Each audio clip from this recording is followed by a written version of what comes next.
same. They were going round and round that oak tree, but Fergus was after the rabbit. You know he was bad.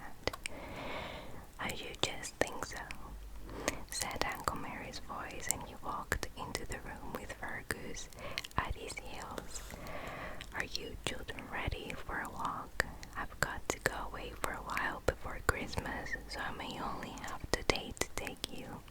Then perhaps our next walk could be on Christmas Day itself. Oh, Uncle Mary, that would be lovely, said Janet. Uncle Mary, Mother says, will you come to Christmas dinner with us? We'd love to have you. Thank you, said Uncle Mary. I accept with pleasure, but is Fergus also invited? Of course, said John, kneeling down by the Scotty and giving him a hug. As a matter of fact, Uncle Mary, we wanted Fergus here for Christmas, and as we couldn't get him without you, we just had to ask you to. John had such a wicked twinkle in his eye as he spoke that Uncle Mary chased him all around the nursery. Now, children, said Mother, appearing at the door. Really, Mr. Meredith, you are as bad as the children. Have you come to take them for a walk? Of course, said Uncle Mary. I can't think why there's such a long time getting ready. Fergus scampered off to help the children to get ready. Then they all went out of the front gate and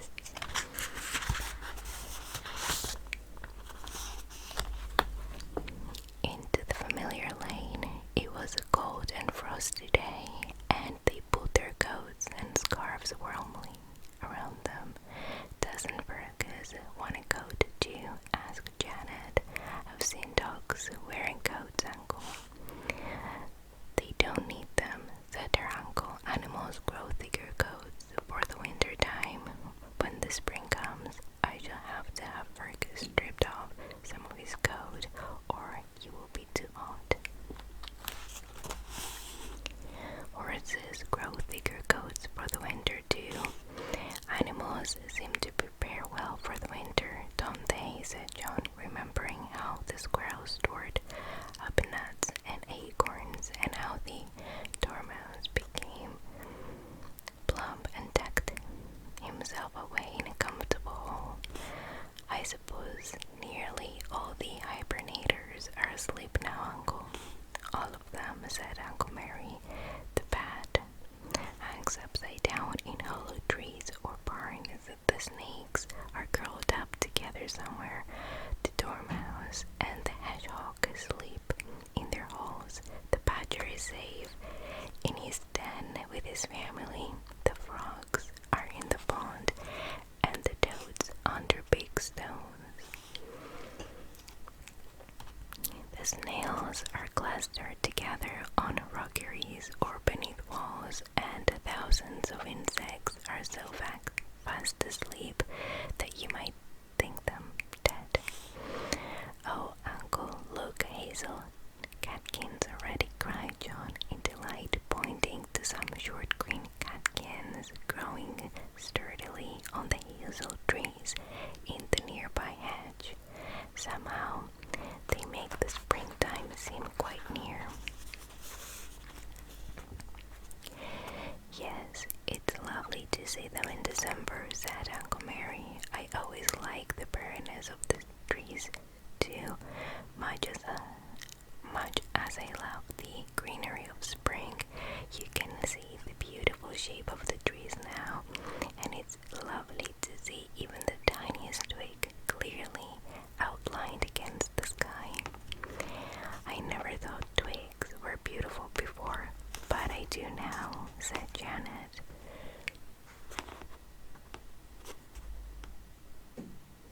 Okay, I was just making sure you could see the entire page.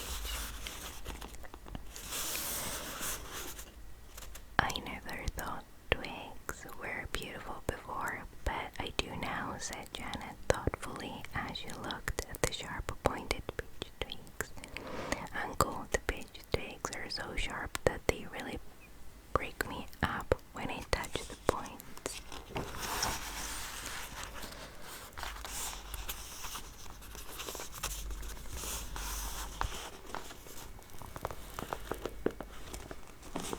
Okay.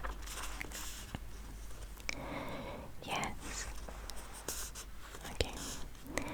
Yes, you can always tell pitch twigs by their thin, sharp buds, said Uncle Mary, the horse chestnut, because the buds are fat and sticky, said everyone at once. Yes, said Uncle Mary, laughing, and see, look at the ash buds, black as can be, bold, hard buds on the straight stem.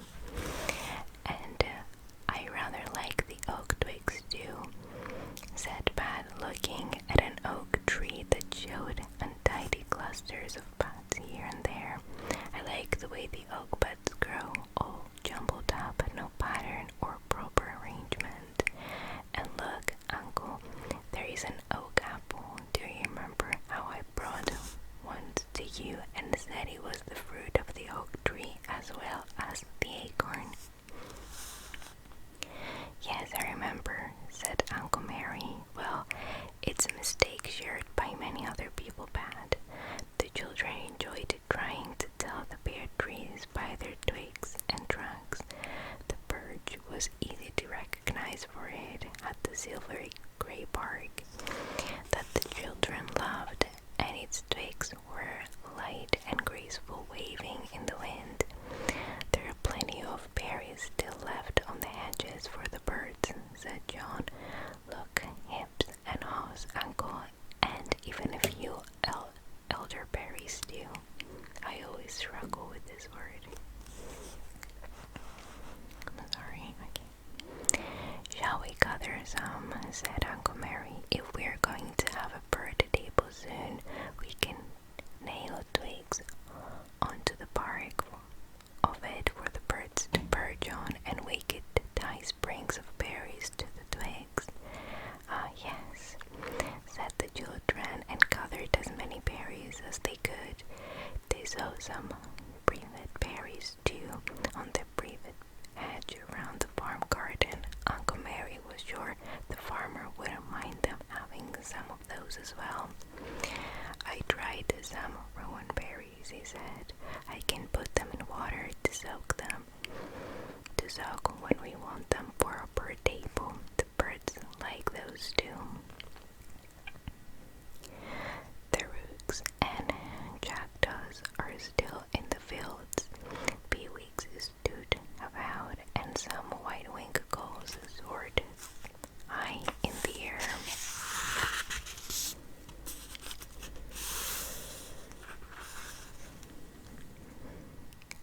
They've come inland from the sea, said Uncle Mary. Each year they seem to come further and further into the countryside. In London, thousands come up the river Thames each year, though there was a time when not one came. Birds and animals change their customs and habits, even as men do. Uncle, we must take holly and mistletoe for Christmas decoration, mustn't we? Said Pat eagerly.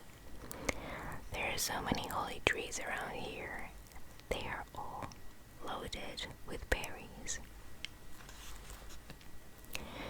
Yes, you will find plenty, said Uncle Mary. There is beauty. Do you remember seeing the white holly flowers in the springtime?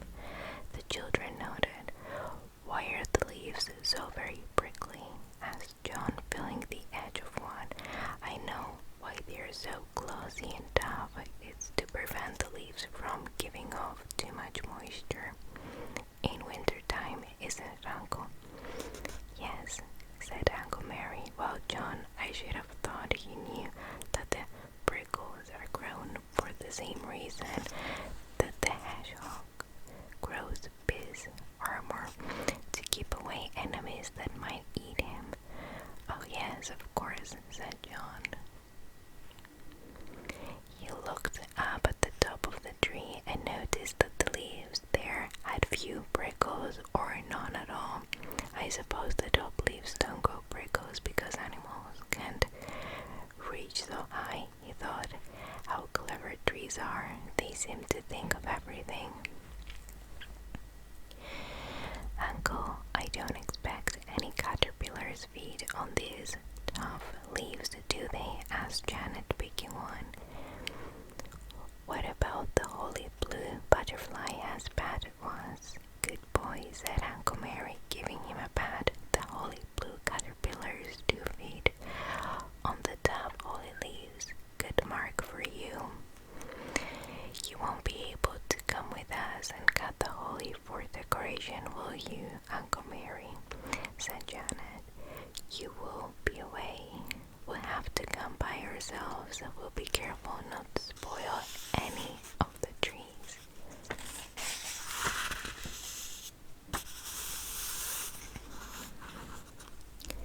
What about mistletoe? Asked Pat. Where shall we get that from, Uncle? I'll show you a tree where it does not grow too high, said Uncle Mary. You know that trees is not a real mistletoe tree or bush, don't you? It grows on other trees and it's what we call a parasite because it gets some of its food from another plant. Uncle Mary took them to where a clump of black poplars stood. On the poplars were many big, thick tufts of mistletoe growing from branches. Near the poplars was an oak tree, and this too had a big tuft of mistletoe on one of its sturdy branches. The oak tree will be quite easy to climb, said Uncle Mary to Pat. You will be able to cut a nice bunch of mistletoe from the tuft there and take it home with you near Christmas time.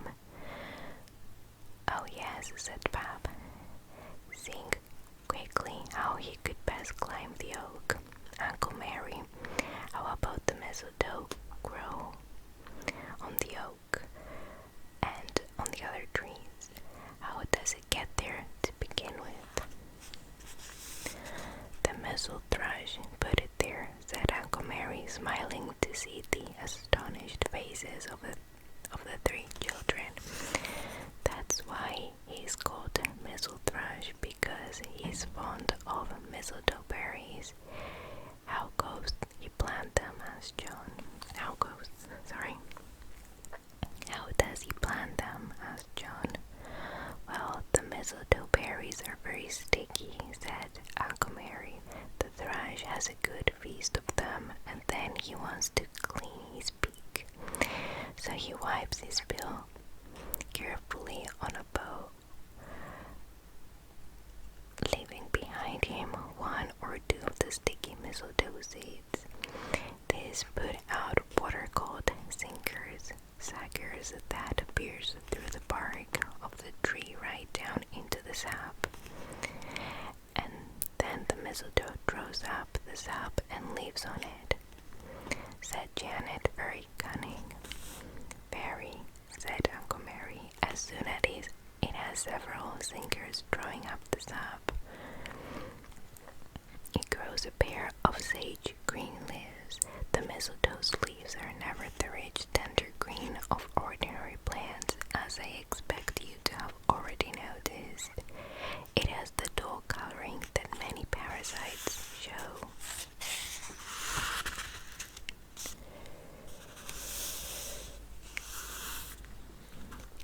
It gets others to do its work, said John. I don't think it's a very good plan. If I were a plant, I would do my own work and not leave on others. Quite right, said Uncle Mary. I hope you will always be like that. Does the mistletoe have flowers? Said Janet. Of course, said Uncle Mary. Look for them in the springtime. Be sure to examine the pearly berries well and see how sticky they are inside. Look for the one seed too. And don't eat either the holly or mistletoe berries, because although the birds do so without harm, you will certainly be very sick.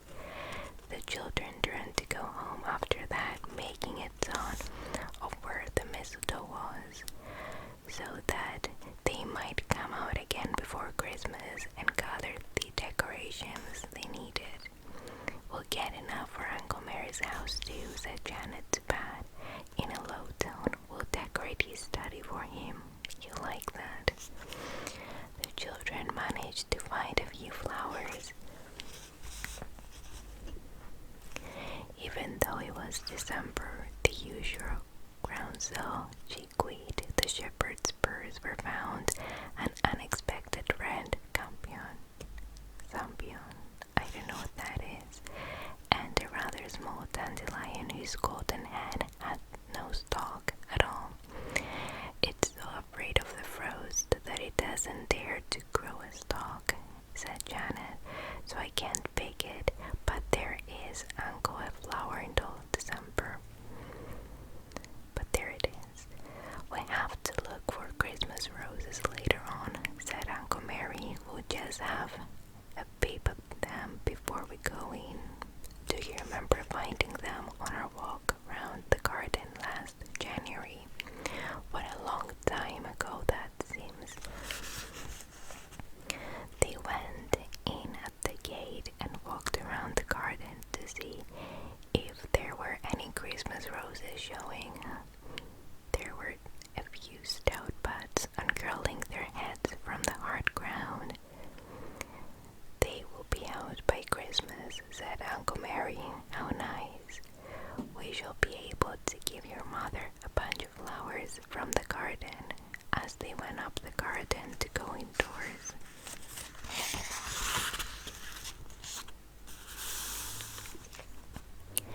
The children heard sounds of angry song, and saw two robins fighting fiercely with one another. They fell to the ground, both singing angrily, striking with their wings, and pecking hard with their sharp beaks. "Oh, Uncle, look, why are they fighting?" asked Janet, distressed. "I don't like it. They mustn't." Uncle Mary laughed. "There won't be much harm done," he said. "You see, robins feed mostly on insects in the winter, besides the crumbs we give them, and there are not very many insects to be found now, as you know. So each robin likes to have its own little kingdom, his own little beat, in which no other robin is allowed to poach." "How amusing," said Janet. "So I suppose one of those robins chose our garden for his winter kingdom, Uncle, and fought the other robin when he came poaching on it. I expect it's your robin that it's poaching." One of the robins flew away, rather the worse for wear. He flew into Uncle Mary's garden, sank defiantly, and then disappeared. "Yes, I think my garden in his kingdom," said Uncle Mary. "I think my garden is his kingdom," said Uncle Mary. "I really must apologize for his behavior. Fergus, I sincerely trust that you would never behave like that." Fergus panted and wagged his tail. "He says, 'How could you think such a thing?'" said Janet with a laugh. "Goodbye, Uncle Mary. See you at Christmas time. You will come for Christmas, won't you?" "Of course," said Uncle Mary, jumping over his garden wall and landing safely in his garden. "And remember, don't wait for me to take you for walks. Go for some by yourselves, and when I come back, tell me all you've seen." "We will," promised the children, and indoors they ran, glad to see the big playroom fire gleaming and dancing in welcome.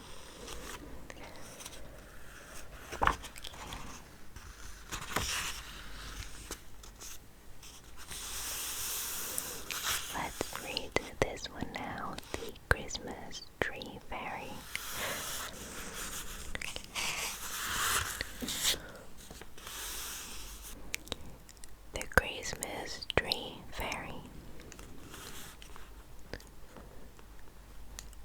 Once upon a time, old Dame Treetrot went to market and bought a big spray of holly berries to make her house pretty. And when she got home, what did she find fast asleep in the middle of the prickly spray but a small fairy wrapped in a cobweb blanket? Now Dame Treetrot did not believe in fairies at all, so of course she did not think this was a fairy. "It's a doll," she said. "How strange. Well, I never saw such a dainty little doll before. It would do for my granddaughter, Jane."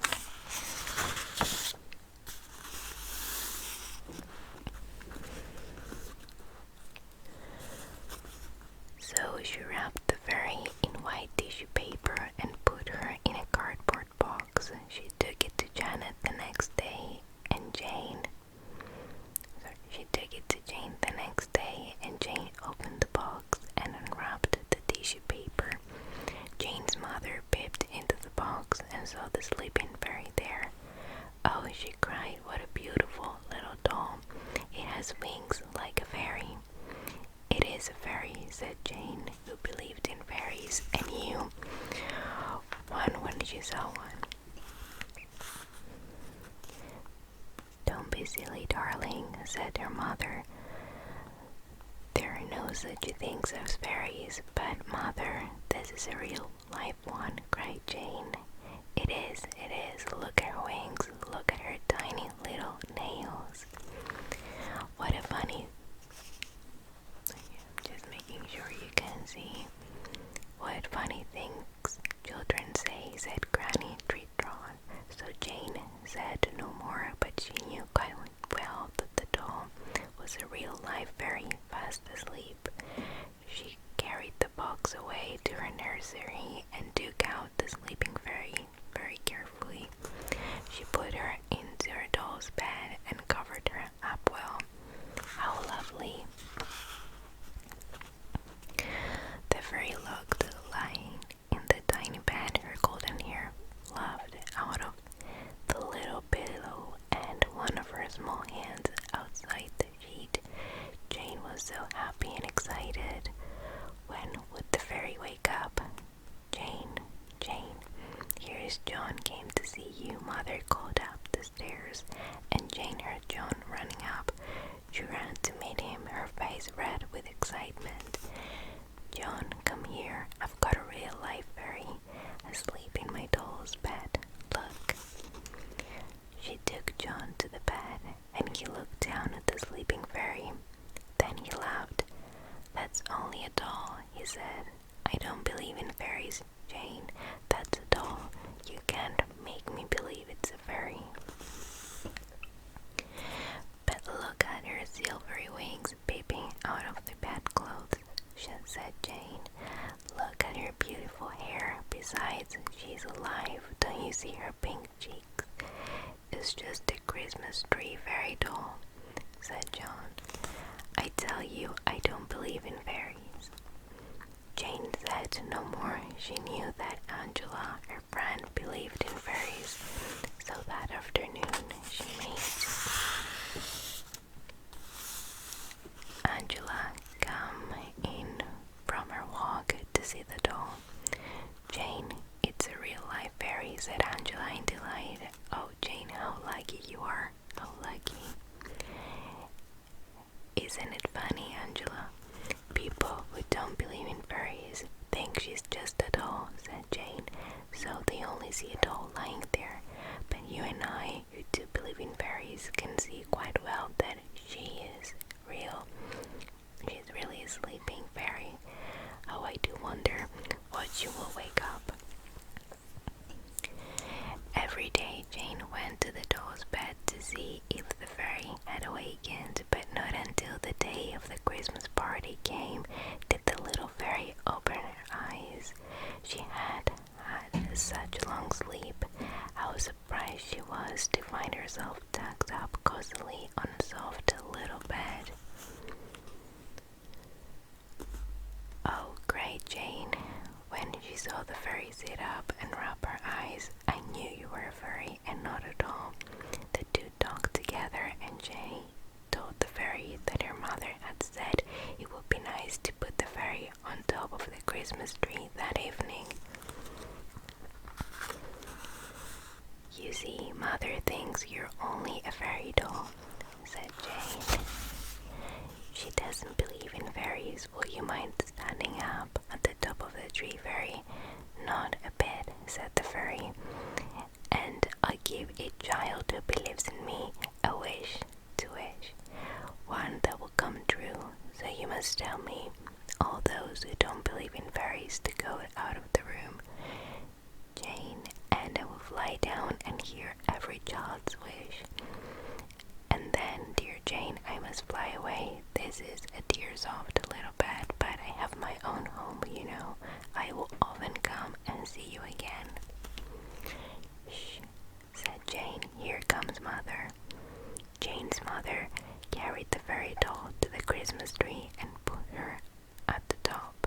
How pretty she looked there. It's the loveliest fairy doll I've ever seen, said Mother. In the middle of the party, when the Christmas tree was shining with candles, Jane clapped her hands and made everyone quiet. Please, will you do something for me? She said.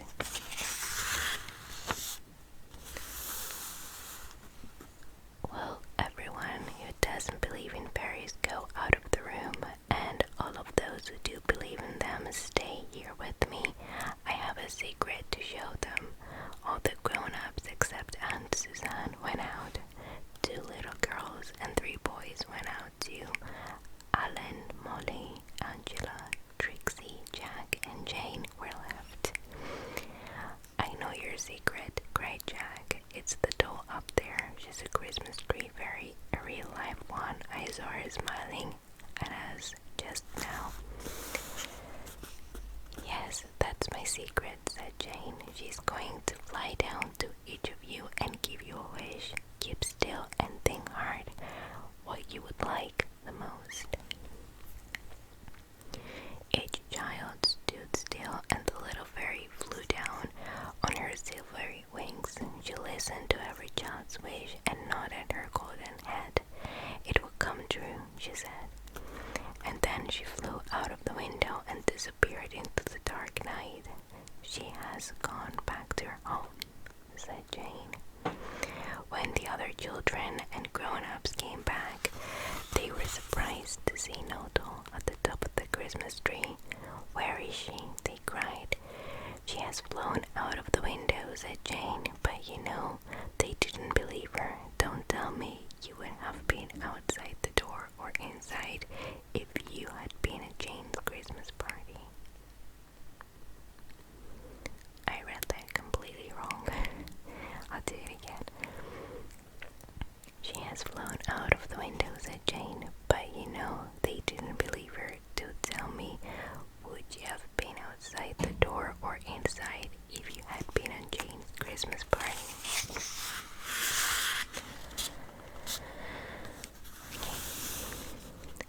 Let's try the next one, a Christmas legend.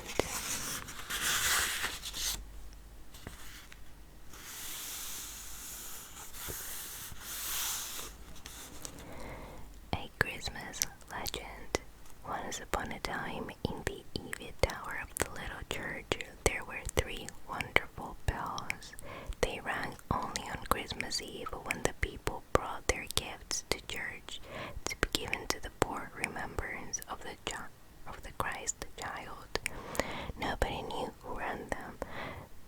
Some said it was the wind, some said it was the angels, and some said that they were rang at God's own bidding. Be that as it may, every year the bells pealed for their welcome to all who loved the Christ child. But there came a year when Christmas bells were silent. The people waited and waited for the familiar peal, but not a sound broke the stillness.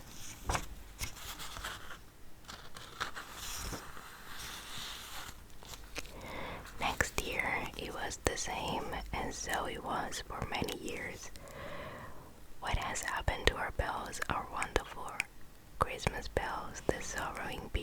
asked, "Shall we never hear their music again?" At last, the father of the church asked all to bring their choicest gifts, for he said, "Perhaps our gifts have not been worthy of the Christ child, and that is why the bells did not ring." So on Christmas Eve, when a myriad of stars shone down upon the snowy earth, the people made their way to church bearing their most precious gifts.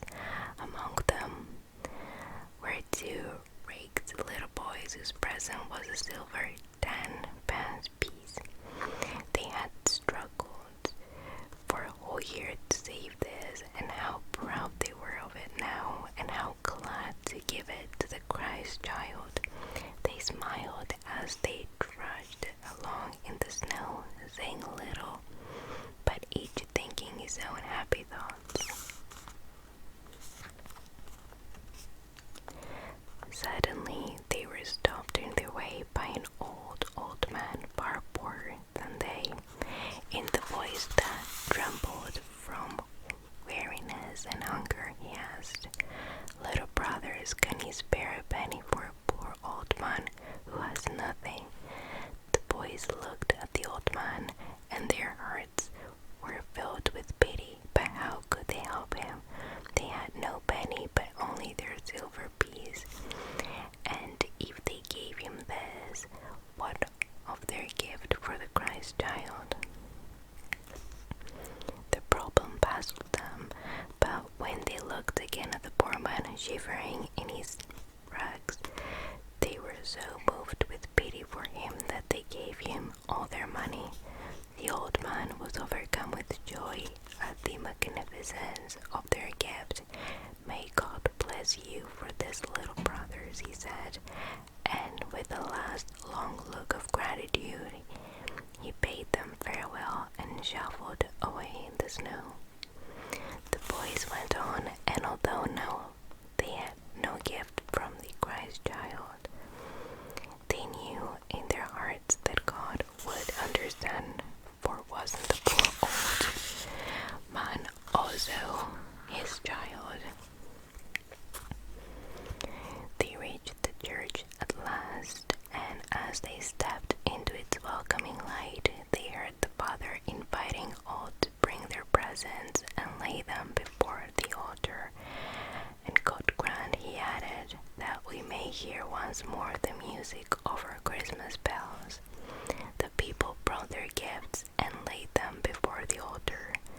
Princes gave their jeweled crowns, and ladies gave their rings. The rich gave ornaments of priceless worth, and merchants gave their gold, and still the bells were silent.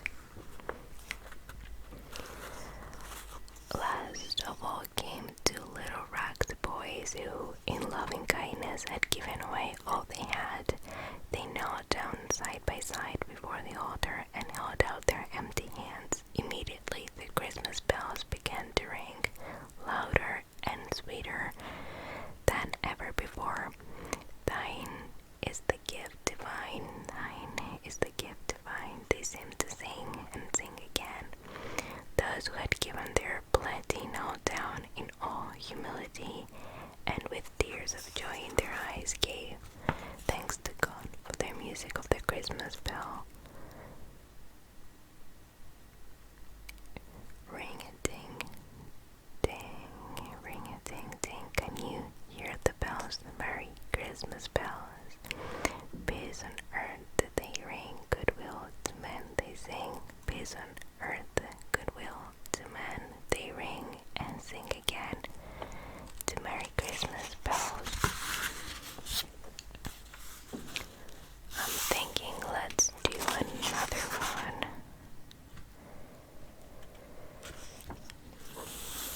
And this one is the Christmas bicycle.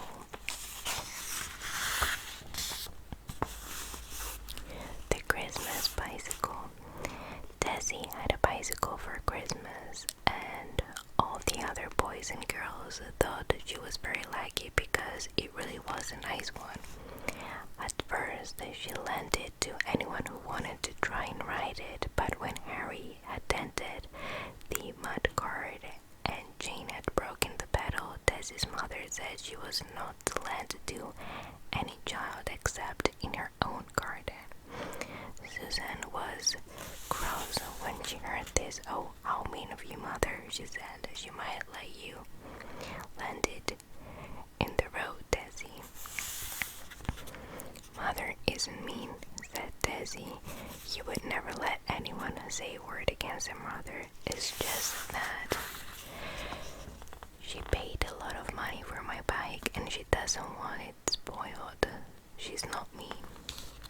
"Well, you ask me to tea and then I can ride your bike in the garden," said Suzanne. So Desi told her mother that Suzanne wanted to come to tea so that she could ride the bicycle.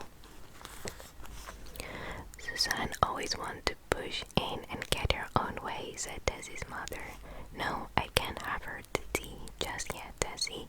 You're having your cousin for the day this week, and Harry's coming to tea on Tuesday. You can't have Suzanne." Suzanne was cross. "Well, I said it before and I say it again. Your mother is mean," she said to Desi. Desi walked off without a word. She was not going to quarrel with Suzanne, but she wasn't going to stay with her if she said things like that. Suzanne should try to make Desi friends with her again because she so badly wanted to ride Desi's bikes. So she gave her a sweet and told her that she was the nicest girl in the class. When Desi was sucking the sweet and was nice and friendly once more, Susanna asked for a ride. "Let me have a little ride, just a tiny little ride on your bike," she said. "We'll wait till all the other boys and girls have gone, Desi. Then no one will see it. I'll ride it down the lane, that's all. Please do let me." "Mother said I wasn't to," said Desi. "Well," said Suzanne, thinking of another idea. "Well, Desi, you just turn your back for a minute and I'll hop on the bike and ride off without you seeing. Then it won't matter because, you see, you won't have lent me the bike. I shall have taken it. Please, please do let me have a ride, Desi. You are so lucky to have a bike." "Well," said Desi, "I hardly liking to say no because she saw how much Suzanne wanted a ride. Well, just this once then." She turned her back. Suzanne jumped onto the bike and rode away down the lane. How fast she rode, how grand she felt. Just as she passed a field gate, a cow came out.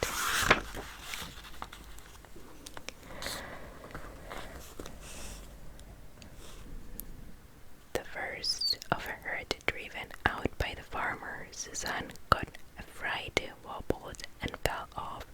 Crash! She fell on her side and grazed her arm badly and tore her frock. Desi heard the crash and turned. She ran to Suzanne and helped her up. "Oh, I knew I shouldn't have let you ride my bike," she said. "I knew I shouldn't. Look at your poor arm. And what will your mother say to your torn frock?"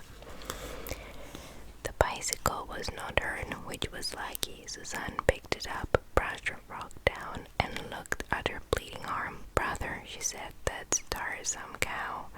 It made me fall off." "Well, you shouldn't have been on the bike, should you really?" said Desi, taking it. "You shouldn't have told me to turn my head away so that you could take it without me seeing you. It's a good thing the bike wasn't damaged. Mother would have been cross with you and with me too for disobeying her." Suzanne went home trying to hide her torn frock and grazed arm, but her mother saw them both at once. "Suzanne, what have you done to your arm? Did you fall down? And how did you tear your frock?" "I was riding Desi's bike," said Susanna, not liking to tell her mother a story. "A cow came out of the gate and Suzanne. You are not to ride other people's bicycles, said her mother at once, for two reasons. One is that you may damage someone else's bike, and the other is that you haven't had enough practice in riding, and until you have, you are not to ride in the road. You might have a bad accident. I shouldn't, said Suzanne, looking sulky. No, do you understand, Suzanne? Said her mother. I mean it, you are not to ride Desi's bicycle or anyone else's. One day you shall have one of your own, and then you can practice riding it around and around your own garden till you can ride well enough to go into the road. Be patient and wait till then. Suzanne didn't feel at all patient. How could she wait, perhaps for years, for a bicycle? She knew that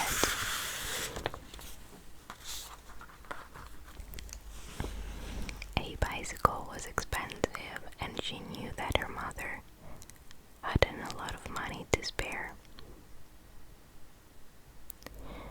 She might have to wait till she was 12 before she had a bicycle, and she wasn't even 9 till next week. How she wished she could have a bicycle for her 9th birthday. That would be grand.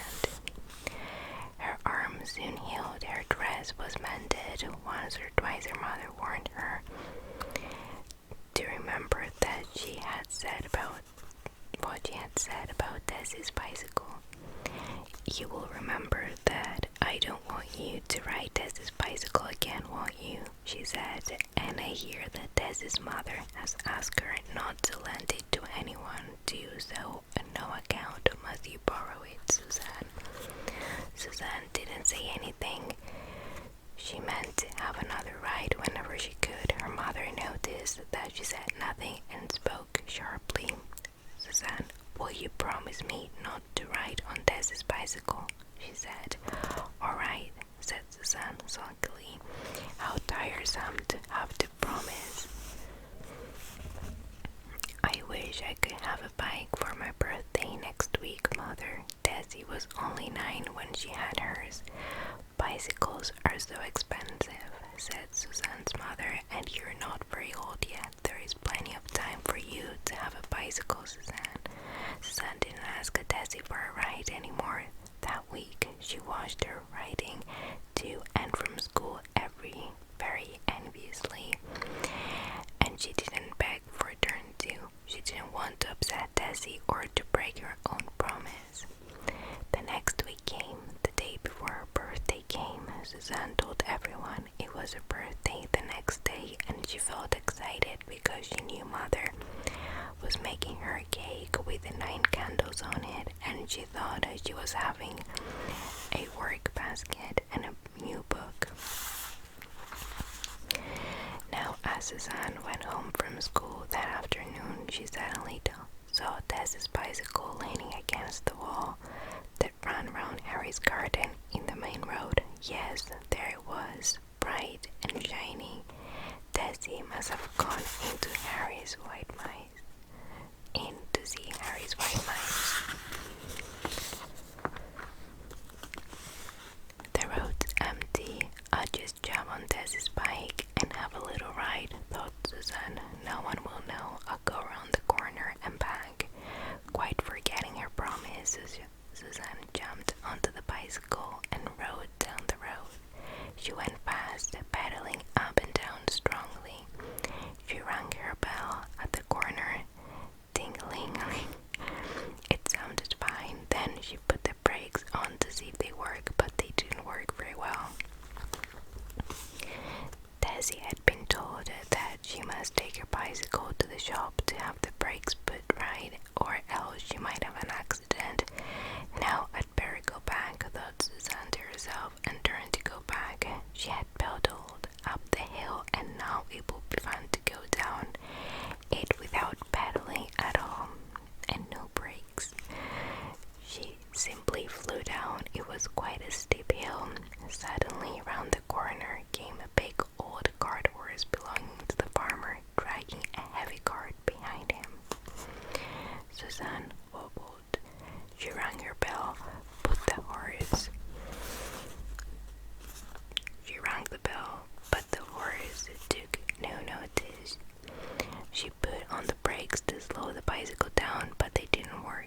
bicycle flew on, and it seemed as if the big horse and cart blocked up the whole of the road. Just as she reached the horse, Suzanne tried to jump up the bike, but it was going too fast for her to jump properly. She slipped the bicycle, flew straight into the alarmed horse, and Suzanne herself rolled over and over and over towards the side of the road. She sat up, gasping, looking at herself to see if she was hurt, but she wasn't. There didn't seem even to be a bruise or a scratch. Then she looked around for the bicycle pad. Oh, what a pity. It was completely spoiled. The frightened horse had reared up when Suzanne had run into it and brought its heavy, enormous hooves down onto the bicycle. The wheels were buckled and broken, the handle was twisted, the right pedal was off, and the left one was broken. "Oh, look at Tess's bike," said Suzanne with tears in her eyes. The farmer was trying to pull it from his horse's feet. He thought the bicycle was Suzanne's. "I'm afraid your bike's done for, Missy," he said.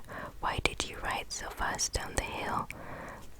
"That was silly of you. You frightened my horse terribly. You might have run away." Suzanne didn't know what to do. Crying bitterly, she dragged the poor broken bike home at last, and her mother came running out to see whatever was the matter. Oh mother, look at Tess's bike," wept Suzanne. "I broke my promise. I took it when Tessie was at Harry's, and I ran into a horse, and the horse stamped on the bike. Oh mother, what shall I do?" Mother looked in horror at the bicycle. "Are you hurt?" she said to Suzanne. Suzanne shook her head. "Well, you might easily have been killed, Suzanne. And look at Tess's bike. Whatever will her father and mother say?" I don't know, wailed Suzanne.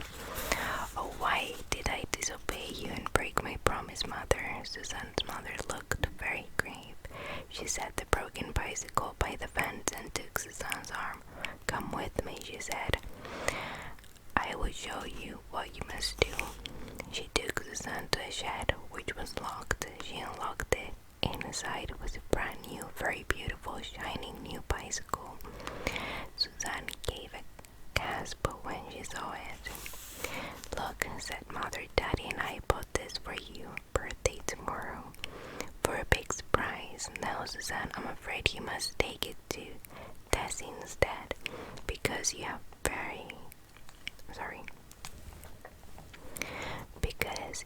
completely spoiled her bicycle. Maybe we can get Tessie's mended up for you. I don't know, but you will certainly have to give up your new bicycle to Tessie." Oh, what a pity. Oh, what a terrible pity to have to give up such a beautiful bicycle to somebody else, all because of a moment's disobedience and a broken promise. How Suzanne cried, how she wept and wailed. But she knew Mother was right. It was the only thing to do. So now Tessie has Suzanne's beautiful bicycle, and Suzanne is waiting to hear if Tessie's old one can be mended at all. Poor Suzanne, it was very hard for her, wasn't it? But as Mother said, you never know what may happen if you are disobedient or break a solemn